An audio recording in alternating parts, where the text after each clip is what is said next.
As we're getting ready to wrap up the year, and we just had a federal holiday that is a religious holiday, I guess there is one religion that does have the privilege of getting federal holidays.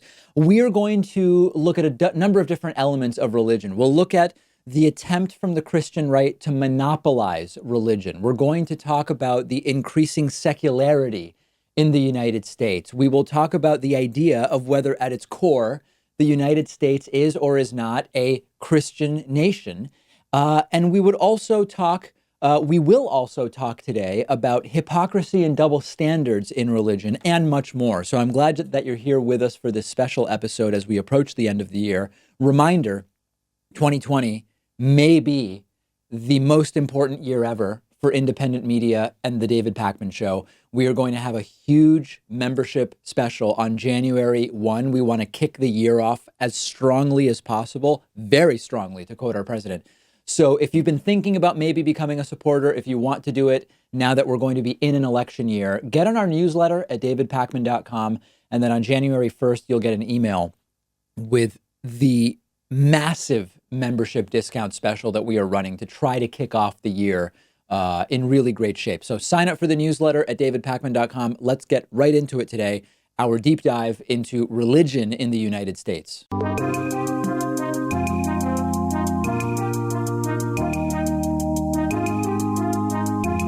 The David Pakman Show at davidpakman.com.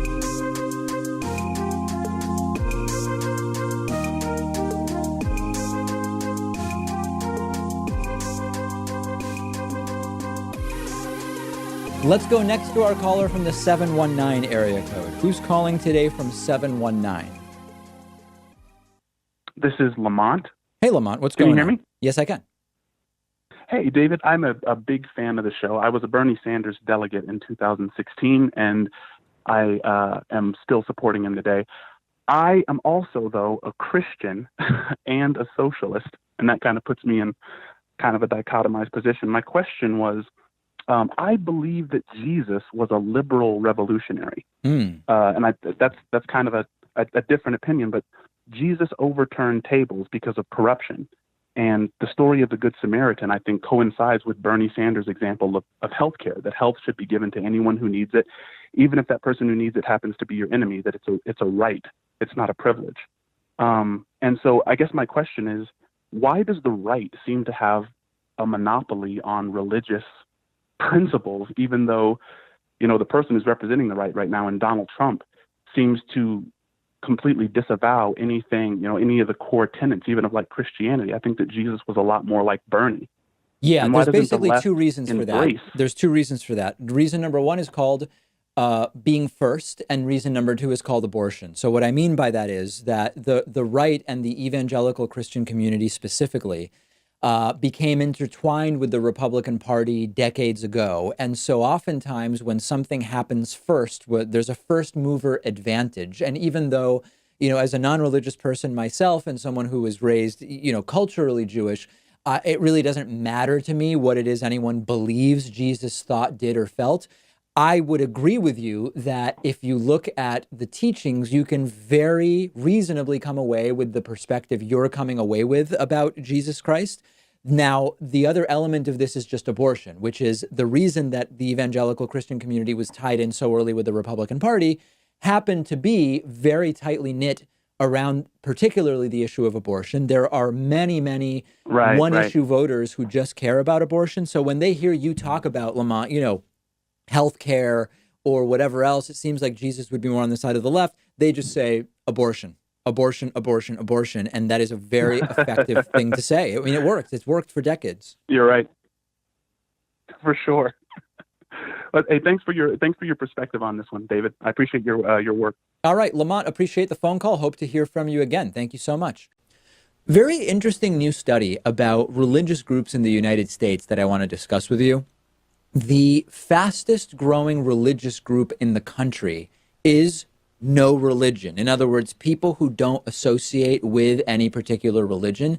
And this is not a new trend. This is actually something that we've been seeing for a while. Every time the Pew Religion Center does this report on I believe it's a yearly basis. And we're actually seeing the increased number of people not affiliated with religion have real measurable impact. So churches are closing all around the country, or are having to merge. Communities that used to have 6 churches, if you can imagine it, in some cases, are merging and combining and end up sometimes with only 2 or 3 churches. We're seeing more political candidates than ever not professing a religion, many at the local level, more at the state level, notably Kirsten Sinema, who recently has taken over victory of her Senate seat from Arizona over Republican Martha McSally, the first senator to not profess a religion. So we're seeing this more and more.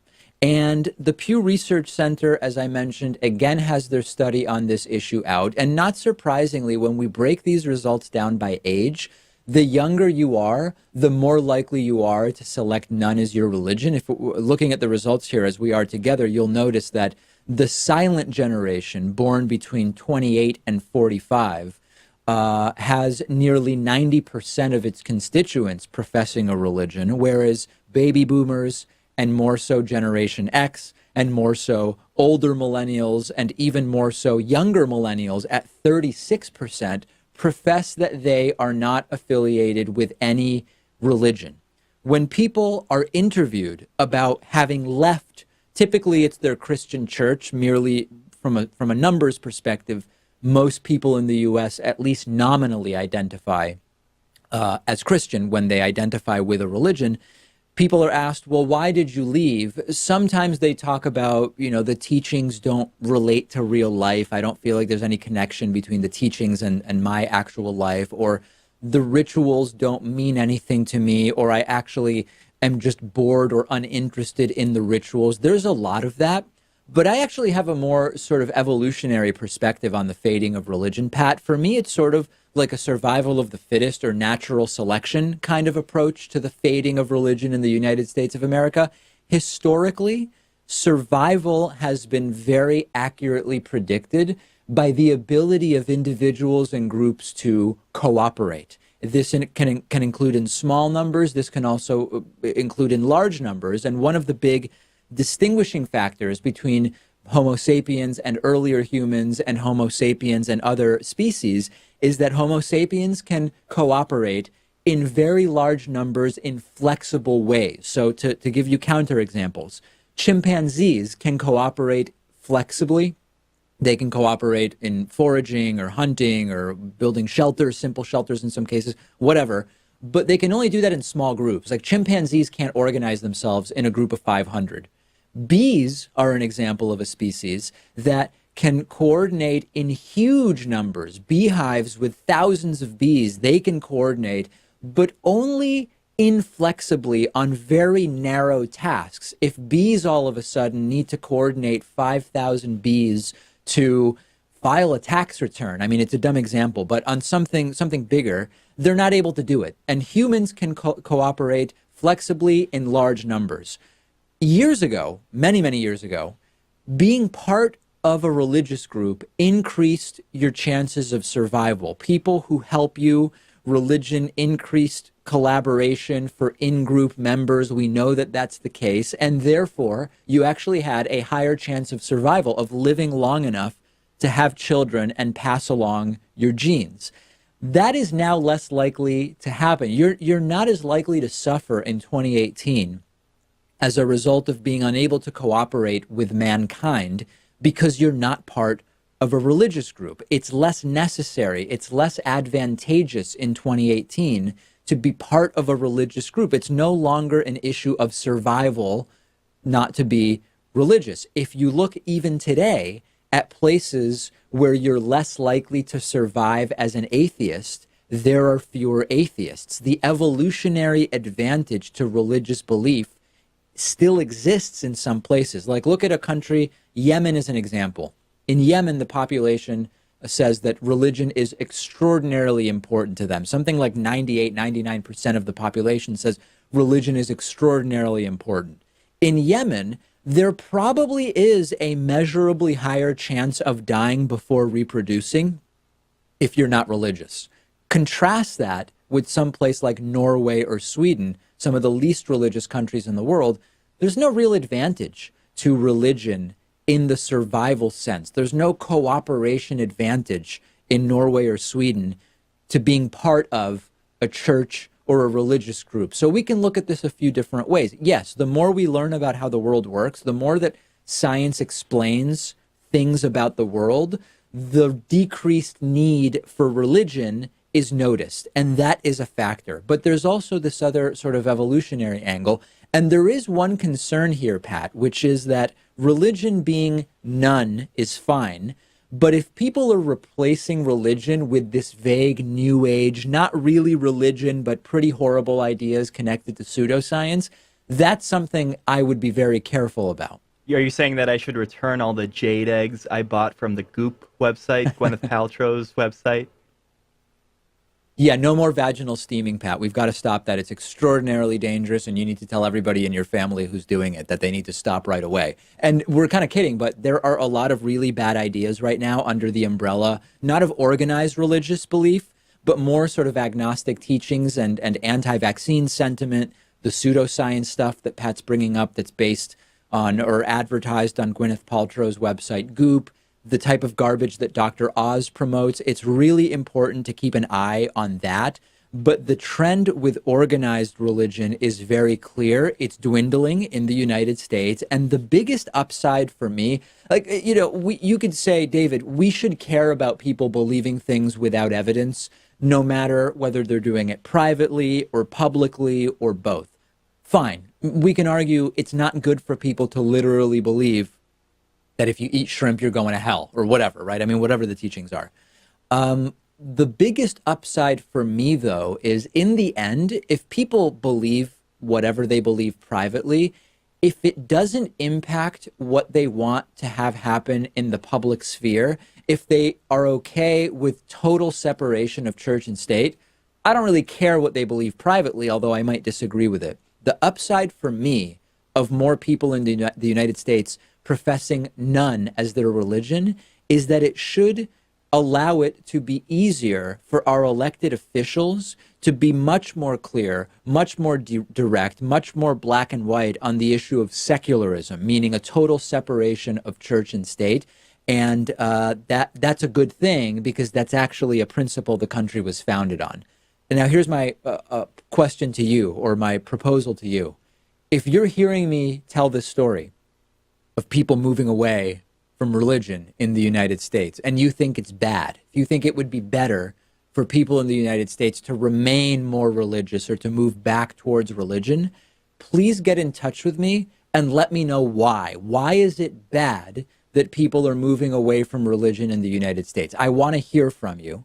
We will also ask for thoughts on this via our Instagram account, instagram.com/David Pakman Show. Make sure you're following us there. And also follow me on Instagram at david.pakman. You can find behind the scenes pictures of the new studio and much more. We will take a quick break. What a program we have for you today. The David Pakman Show at davidpakman.com.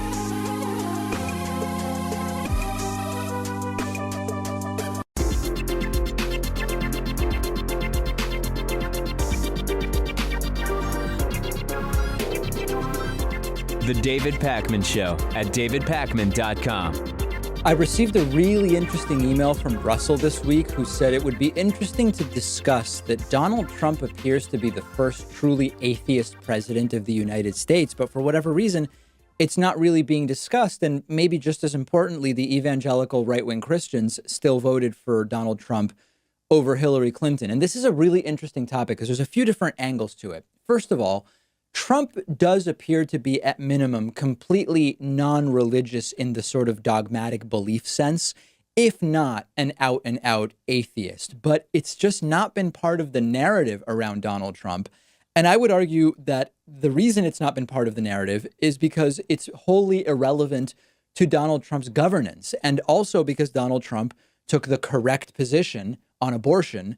For those who vote based on religion, that is all that matters. Trump's personal religiosity, much like Trump's personal history with women, much like Trump's personal history with all sorts of other stuff that you wouldn't think would appeal to the evangelical vote, does not matter as long as Donald Trump takes what they believe to be the correct position on the issue of abortion. So let's first go through the case for believing that Donald Trump is an atheist or agnostic or non-religious. Number one, there's really been no mention of Donald Trump's holiday plans when it comes to church services around Christmas or whatever other holiday.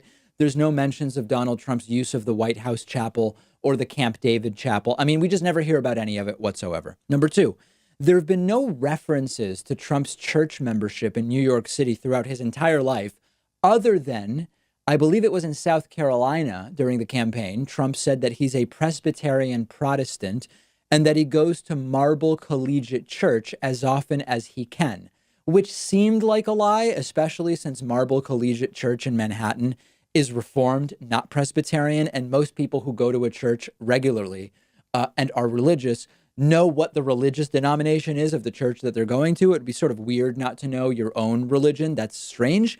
The church also said that Donald Trump is not an active member of that church. So that just seemed like a pandering lie. George H.W. Bush's funeral, you might recall that Donald Trump clearly didn't know the religious songs and the prayers or whatever it was that was being sung. The other presidents and their significant others were singing those songs confidently, and Donald Trump had no clue what was going on. Now, that could be just Trump's general ignorance. It could be his lack of reading ability, which we've talked about. But coincidentally, it's religious stuff that Donald Trump seems to be clueless about. When he was asked about Bible verses, he claimed that the Bible was one of his favorite books, along with The Art of the Deal. But when he was asked again, well, what's one of your favorite verses? He says, I wouldn't want to get into it because it's very personal.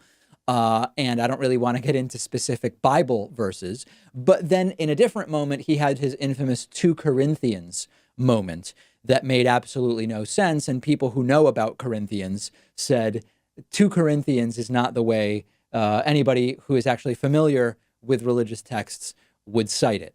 So it's actually unclear only because of Trump's ignorance, right? On the one hand, Trump might just be ignorant about religion in the same sense that he's ignorant about so many other things without actually being an atheist or a non-believer.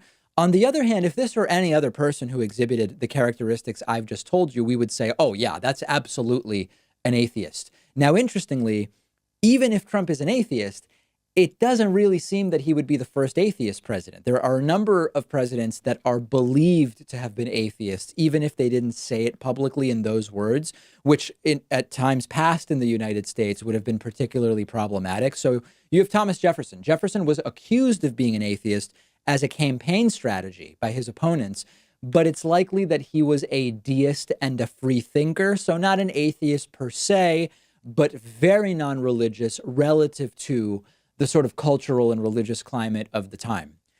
Abraham Lincoln, people around Lincoln, including William Herndon, said that Lincoln's religious views were complicated and that at times he was an atheist, and that Lincoln was really a follower of Darwin, not of religion, although publicly Lincoln still did pay lip service to being a religious person.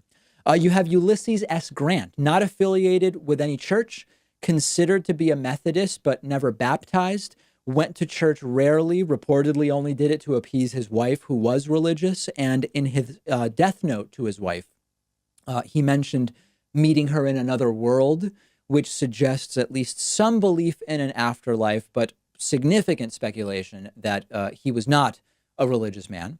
And then you have William Howard Taft. William Howard Taft was described as a Unitarian, often sort of like what we would call non-religious Christianity or hipster Christianity or less religious Christianity, Christian atheism, so to speak. Once Taft said, I believe in God, I do not believe in the divinity of Christ. So sort of judge it for the times and evaluate as you will. But the bottom line here is, number one, most importantly, Donald Trump is still a terrible president, whether he's religious or not.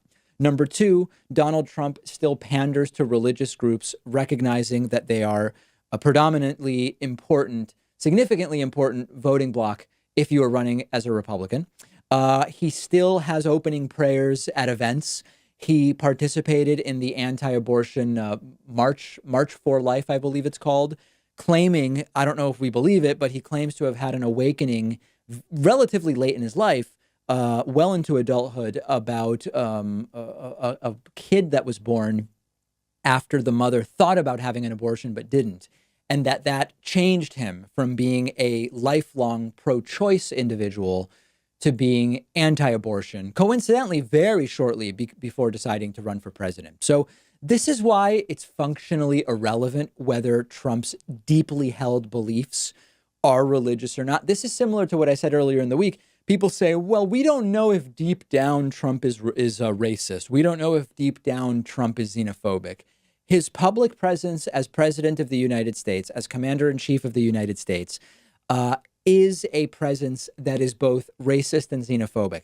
He is functionally racist and xenophobic. He is coalescing racists and xenophobes around his nationalist ideology and his campaign ideas and all of the rhetoric that he's espousing. So does it matter deep down whether Trump is actually racist in his heart of hearts, in his mind of minds? No, it doesn't matter. And similarly, I would make the case that, yeah, I do believe that Donald Trump, partially just out of complete and total ignorance of religion, and partially because religion has never been important to him, is probably a non-believer. He is probably, at minimum, an agnostic, if I had to guess, deep down.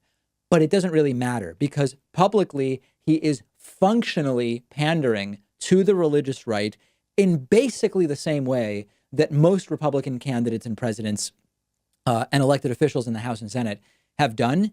And it makes the question of his deep down, sincerely held religious beliefs practically irrelevant from the point of view of governance and from the point of view of what it is that he is going to signify to evangelicals when he says, I'm against abortion, despite the fact that he's had the sexual assault allegations and alleged rape of his ex-wife and the affairs and the videos with Jeffrey Epstein touching women on the rear end. It's not clear that that's what they want. It doesn't really matter because he's functionally taken the correct position on the most important religious voting issue, and that is the issue of abortion. If you disagree with me that Trump is likely not religious, let me know. I'm on Twitter at @dpacman. If you disagree with me that his sincerely held beliefs actually do matter as much as or more than the public representation on issues of importance to religion, then let me know. Basically, if you disagree with anything in my analysis, I'd like to hear from you. I'm on Twitter at @dpacman. The show is on Twitter at David Pakman Show. We're going to open the phone lines shortly. We are going to answer audience questions and a lot of very relevant and important topics to be discussed on today's show. The David Pakman Show at davidpakman.com.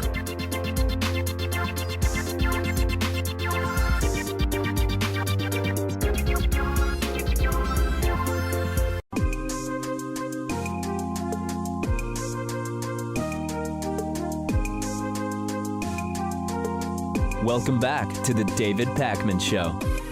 It's great to welcome back to the program today Andrew Seidel, who's a civil rights and constitutional attorney with the Freedom from Religion Foundation, where he serves as the director of strategic response, works to keep state and church separate. His new book is The Founding Myth: Why Christian Nationalism is Un-American.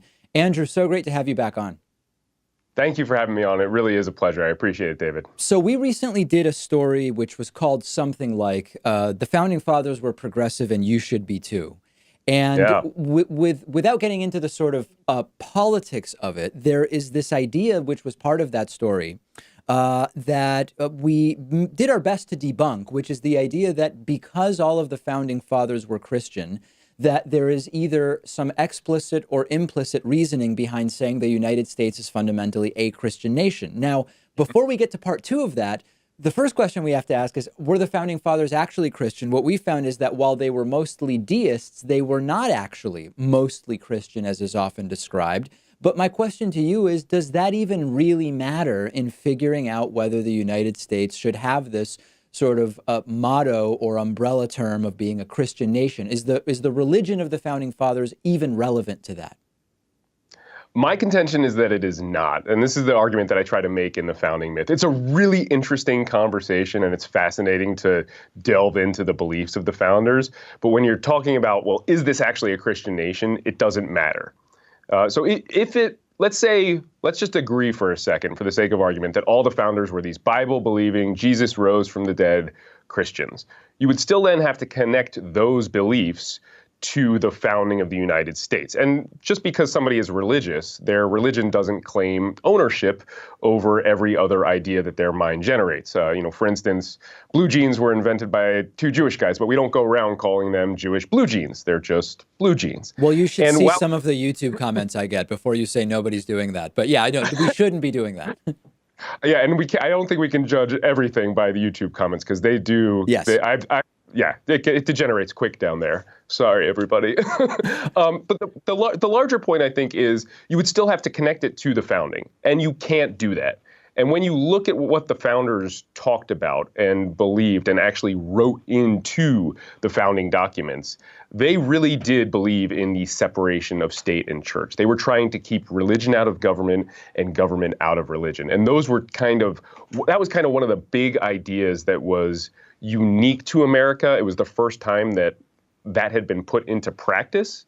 And it was, it's the American invention, and it's probably our biggest contribution to political science. And we ought to be proud of that fact as Americans, proud of the separation of state and church, proud of its progressive leanings, I think, as well. So if indeed the original founders did not have this belief of sort of Christian nationalism as the basis for the United States of America, and now there is a wing of the American political sphere that does have that belief. At some point, something made that belief start among a certain wing of the American political sphere. Where did that start? Where did it come from? Where did this idea, this talking point that became very prevalent in certain political circles start from, if not with the actual founders?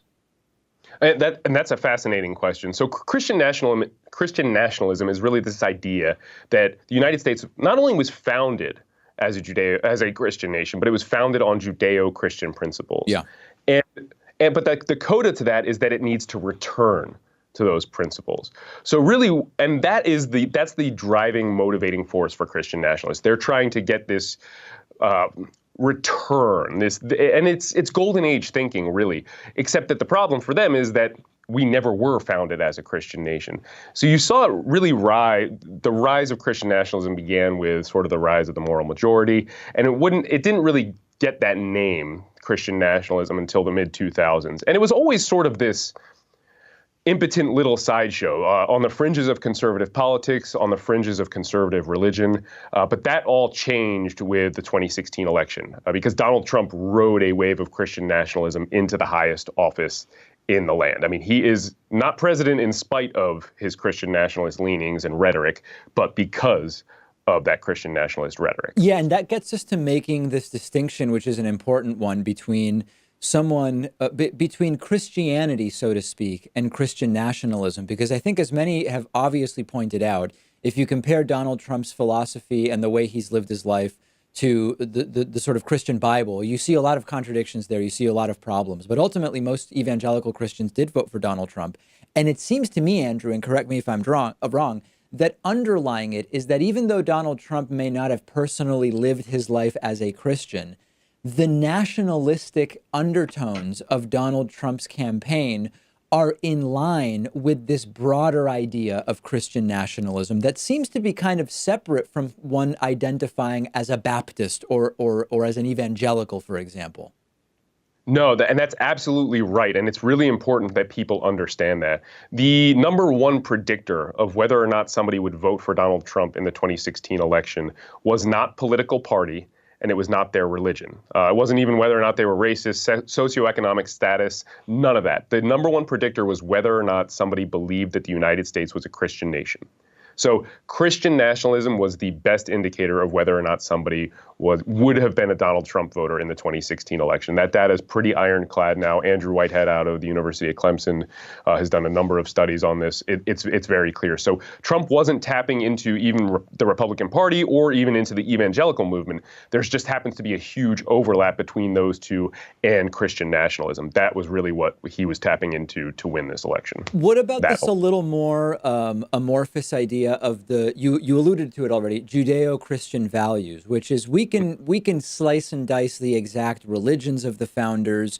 We can talk about separation of church and state in some kind of formal or legal sense, but it's undeniable, some will say, that the sort of fundamental moral infrastructure of the United States was based on the Judeo-Christian, and really to that means Christian because there were almost no Jews who were part of this group, mostly Christian people, Christian in terms of the values, again, not in terms of necessarily identifying as Baptist or whatever the case may be, who said, we want to leave England and settle the New World in order to have full religious freedom. How do we take on that argument, which is a little bit more nebulous and blurry? And that's exactly what I try to do in the founding myth. And it is more nebulous and blurry, and that's why it's the fallback position. If you can push back on we're not founded as a Christian nation, the next argument you always get is, well, I really meant we were founded on Judeo-Christian principles. And that's really what the founding myth pushes back on. And so what I did was I actually compared the Judeo-Christian principles from the Bible. I looked at every one of the 10 commandments, and then I compared those to the founding principles of the United States, to those elements of political science and political philosophy that the founders used to actually build this country. And what I discovered was not just that Judeo-Christian principles didn't influence the founding, but that they're fundamentally opposed to the founding of the United States. What's an example? Give like one or two examples of that if you can. I mean, the best example would be, let's just focus on the first commandment. Right? The first commandment is, I am the Lord your God. You shall have no other gods before me. It runs completely counter to one of our founding principles, religious liberty. You can worship no God. You can worship 100 gods. You get to have free religious liberty in this country. And if you were to follow the 10 commandments, you only get to worship that biblical God, and that's it. So there's this fundamental conflict. So it's not only that we weren't founded on Judeo-Christian values or principles, but it's a good thing we weren't. Otherwise, we wouldn't have the values and the freedoms that we so cherish today.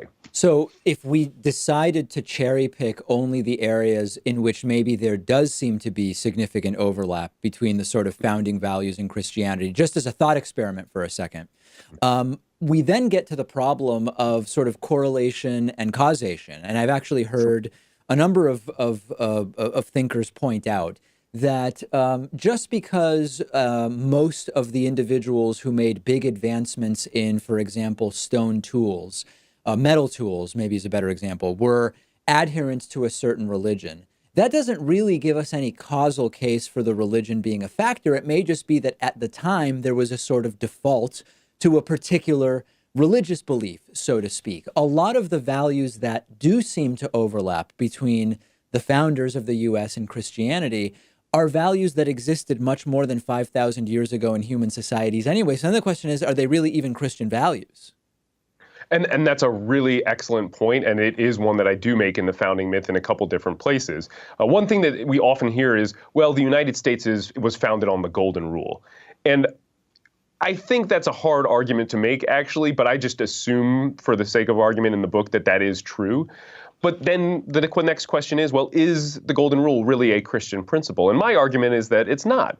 This is a universal human principle that every successful society we know of has developed on its own. I mean, a 2-, 3-, 4-year-old child can understand the idea of reciprocal morality. It's really not a difficult concept. And to allow Christianity or even Christian nationalism to claim it as its own is to me a form of arrogance that I don't think we should allow to stand. Can you talk a little bit about slogans like "In God We Trust" on money, or "One Nation Under God," or the addition of a reference to God in the Pledge of Allegiance, and the role that those slogans have in perpetuating these ideas of the United States as a Christian nation? I mean, they have a huge role in perpetuating that myth, and the role is deliberate. So, one thing that I think maybe our side is pretty good at when it comes to pushing back on those mottos is pointing out that none of those are from the founding generation. But then we tend to leave it at that. And in the founding myth, I really wanted to go beyond that. So I explore how these phrases entered our vernacular. And it turns out that they were deliberately put there during times of national fear and strife, when you had a handful in each case, Christians, Christian nationalists we would call them today, trying to use their public office to promote their personal religion. So, you have this happening during the height of the Civil War when the country is literally tearing itself apart and people aren't paying attention to what's being inscribed on the coinage. And you had basically three guys responsible for getting it on there at that point. The same thing was happening in the 1950s, where we ended up with the National Day of Prayer and Under God and the Pledge. That it was this time of national fear. And so it's not just that they're taking advantage of a country that's scared and fearful, but they're also wiping out unifying sentiments with religion, which tends to be really divisive. And so our original de facto motto was E pluribus unum, from one people, or from many people, one nation, from many states, one country. And they wiped that out with In God We Trust. And the same thing happened with the Pledge of Allegiance. It used to read one nation indivisible, which is this beautiful sentiment. And then they're literally dividing the indivisible with God. So it's not just they're taking advantage of times of fear and strife, and then they're wiping out unifying sentiments to promote their personal religion. This all seems way bigger to me than partisan politics, in the sense that, okay, I mean, there are candidates whose philosophy is more of a departure from the sort of thinking that gets you to Christian nationalism. So there are differences. I'm not pretending that Trump and Biden and Bernie are all sort of like the same on this. But in a sense, this is a much bigger cultural thing. This relates to the courts and the Supreme Court in ways that kind of transcend many decades. So how does something like this change in a country when who we elect is only like a small piece of it? I mean, you're absolutely right. And right now, it's infecting all kinds of policy. Immigration policy, we saw it in the Muslim ban. Education policy, Betsy DeVos is essentially trying to dismantle public education. All of those are on the back of Christian nationalism. Our foreign policy, we're seeing, and you are right that courts, judges, and not just Trump judges, are deciding cases based on some of the myths and the lies that I try to expose in my book. But you're also right to say that it's bigger. Because at its most basic level, what this is an attempt to redefine what it is to be an American. They are trying to say that to be an American, you have to be a Christian, and to be a Christian is to be an American. And once they've redefined the American identity like that, they're going to redefine all of our laws accordingly. And to me, that is one of the central reasons why I say that Christian nationalism is un-American. It's not just that those Judeo-Christian principles often are directly opposed to our founding values. It's that this entire movement is meant to redefine what it is to be an American in an un-American way. We've been talking a lot about the content of Andrew Seidel's new book, The Founding Myth, Why Christian Nationalism is Un-American, but there's much more great stuff in it. Andrew, always great to talk to you, and I really appreciate your time. David, thank you so much. It's always a pleasure. The David Pakman Show at davidpakman.com.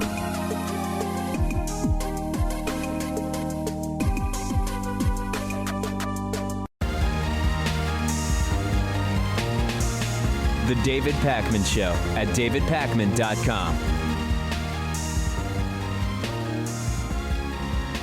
Okay, I've got some clips to play for you today from a recent interview that right-winger Ben Shapiro did on Joe Rogan's podcast.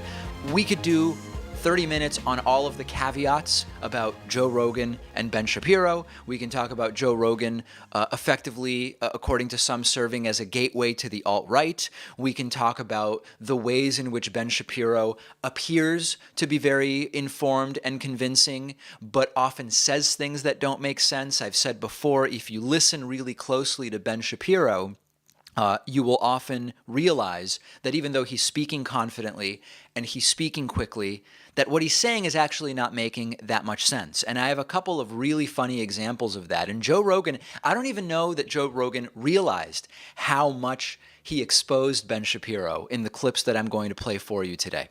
So to set it up, this gets to a portion of the interview between Ben Shapiro and Joe Rogan, where I guess I would say it's about Ben Shapiro's religious beliefs.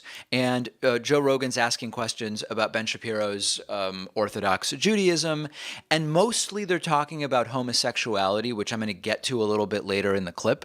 But Joe and Ben sort of agree that there are some historical reasons why things became commandments in the Old Testament, for example.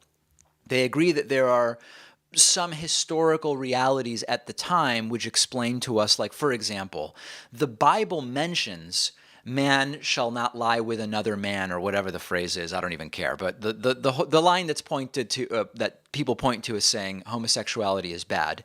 That wasn't in the Bible because the people who wrote the Bible thought in 1,000 years maybe there will be gay people. It was there because they saw gay people at the time and they decided we're going to put something in the Bible about it. Okay, the example doesn't really matter, but the idea is the Bible reflects things that were happening at the time. So Joe Rogan brings up a sort of naturalistic explanation for why eating pork is not okay in Judaism. It's also not okay in Islam. The same analysis would sort of apply, related to the cooking temperature of pork and bacteria and whatever. You'll hear it in a second. And Ben Shapiro says very clearly he doesn't like naturalistic explanations for this stuff. Check it out and pay really close attention here to what Ben Shapiro says. Like the very reason to have a commandment is because certain people in your community are behaving in a particular way, presumably. Right. There's no commandment not to take your head and shove it in a meat grinder. Well, this is also the argument against pork, is because they didn't understand trichinosis. They didn't understand you have to cook the meat to 145 degrees and pork parasites, which are very dangerous for people. So I'm not a huge fan of naturalistic explanations for religion. Don't you think that's a good one, though, for pork? I mean, I don't know. Like, I think you could make an argument maybe. Okay. Ben Shapiro says very clearly he's against naturalistic explanations for religion, meaning he doesn't like explaining religious precepts with sort of real-world justifications from nature. Ben Shapiro said very clearly he's against that. Fine. So then about 90 seconds go by. Okay, this next clip is from 90 seconds after what I just played for you. And Ben Shapiro gives a naturalistic explanation for Moses parting the Red Sea. He just said he's not into naturalistic explanations, and here he gives a naturalistic explanation 90 seconds later. Do you think he was resurrected?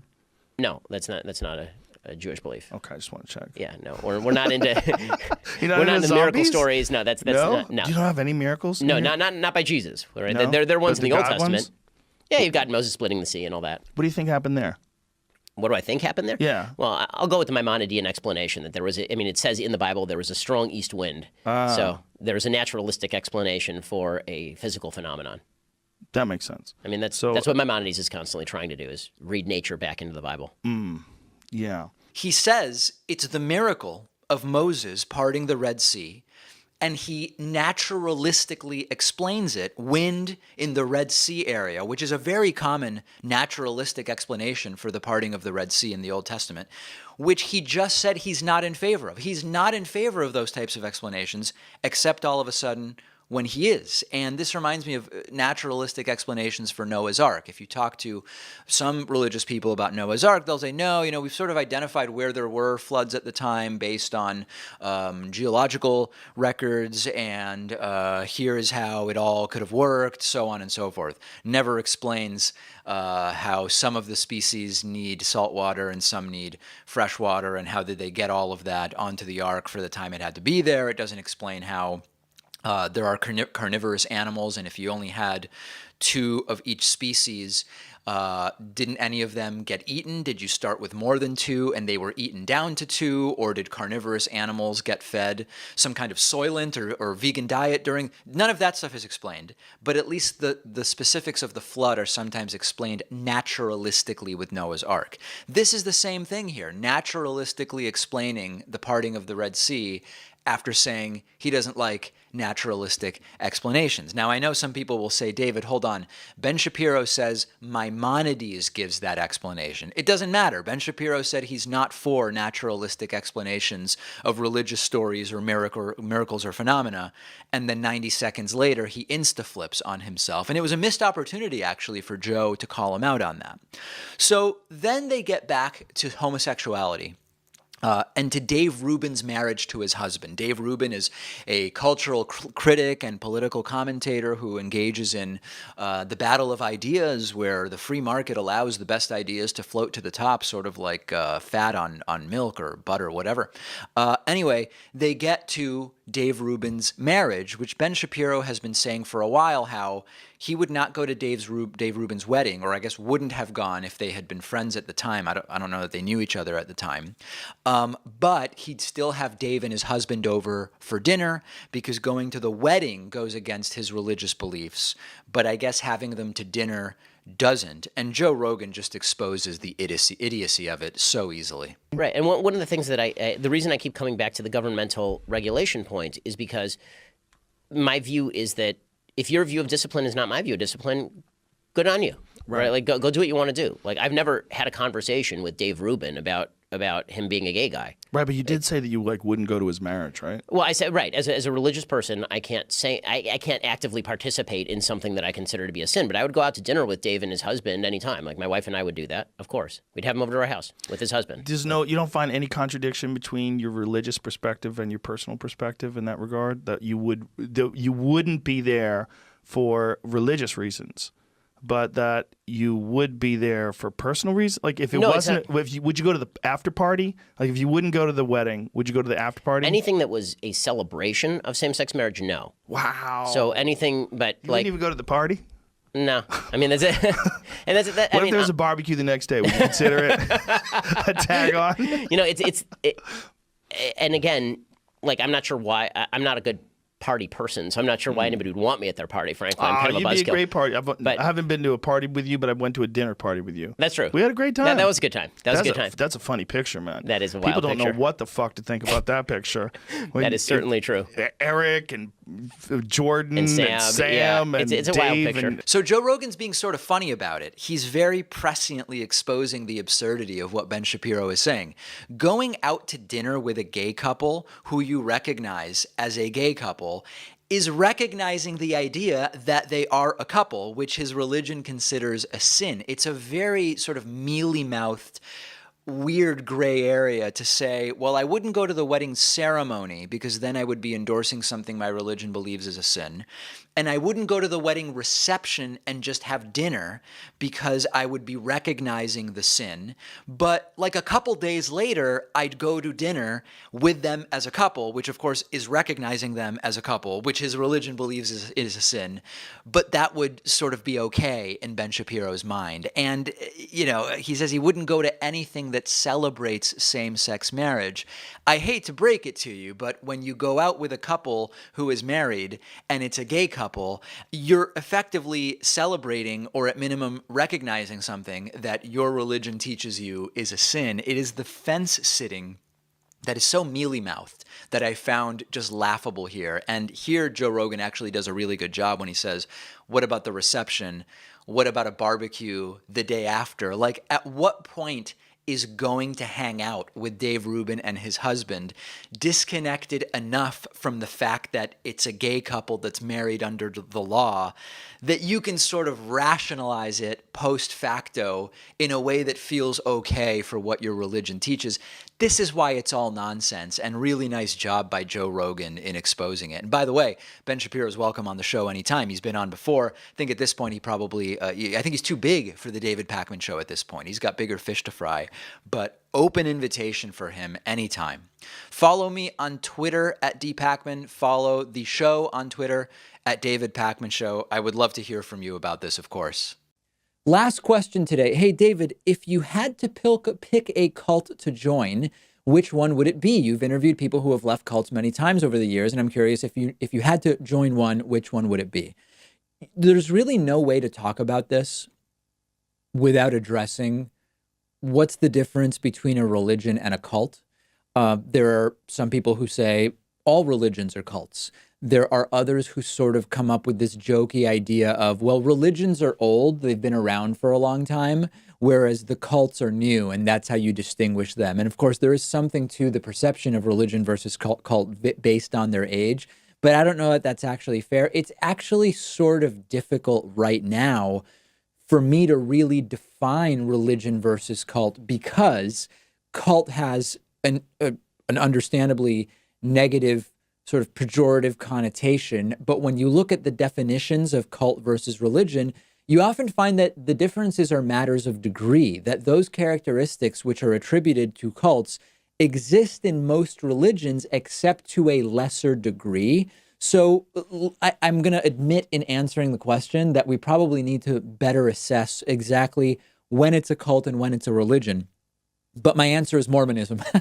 Either way, I think that if I had to join a cult, and I know people will say Mormonism is no cult, David, the way I'm interpreting the question, I would probably join Mormonism for the sole reason that Mormons seem to be pretty damn successful because they have really effective networks for working with each other, helping each other build businesses in a way that most other communities and cults don't. In fact, you often saw the opposite. I recently read about a whole book, fantastic, by Jeff Quinn about the Jim Jones cult and Jonestown. And one of the things they didn't get right, and I'm using that term very loosely, is that with very few exceptions, they didn't actually generate this network where the people that were part of the cult were living well. If I'm going to join a cult, I at least want to feel like I'm going to be in a community where I'm going to do really well personally, even if I'm participating in something that's horrible. Mormonism seems to have that. And that may be a crazy way to decide which cult I would join. I also don't think that as far as cults go, Mormonism does too much in the way of physical violence against people who don't necessarily want to participate or become disaffected or choose to leave, although there's probably examples of everything. So I'm ready for the criticism. I know people will say either, David, you're wrong about Mormonism, they are violent, or they're not that successful in the world, or Mormonism is just not a cult and I shouldn't be including it. But I answer the questions the way I understand them to be asked, and Mormonism is probably the cult that I would join. On the bonus show today, we will talk about our upcoming Thanksgiving breaks. We will also address a question I've gotten a few times.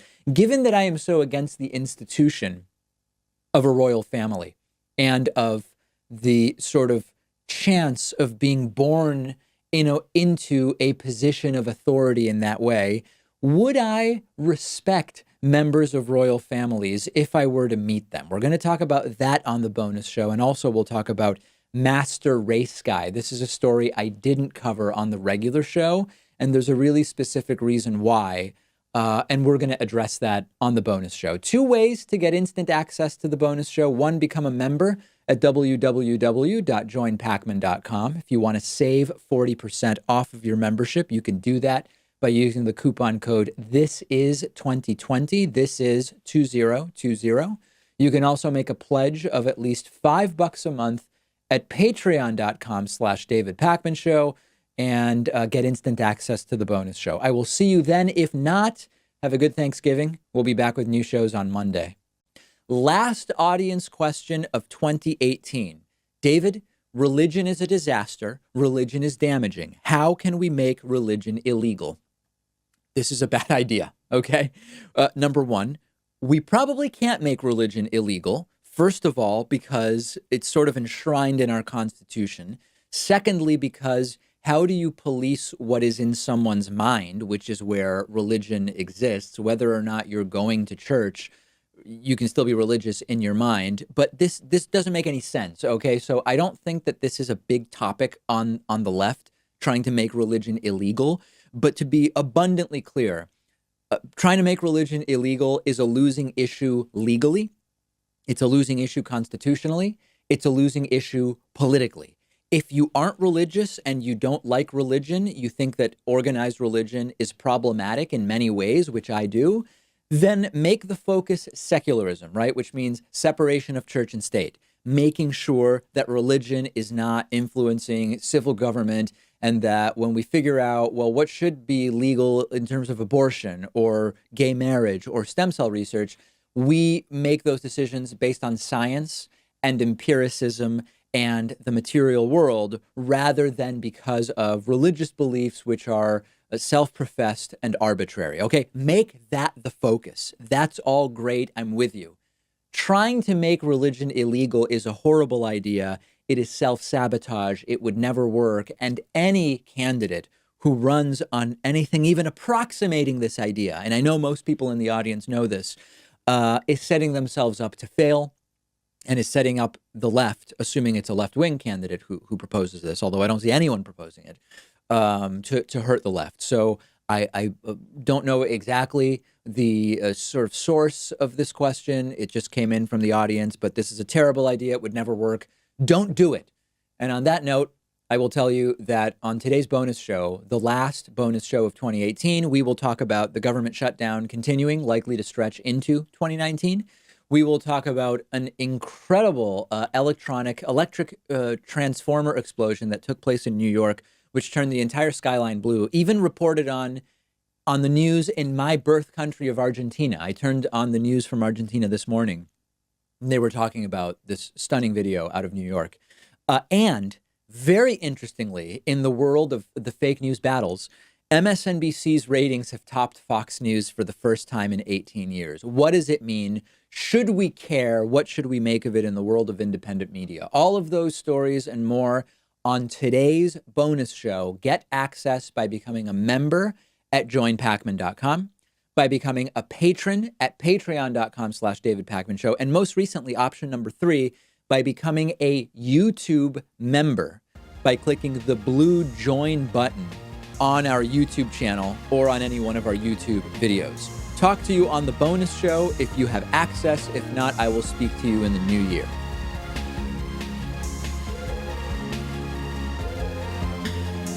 The David Pakman Show at davidpakman.com.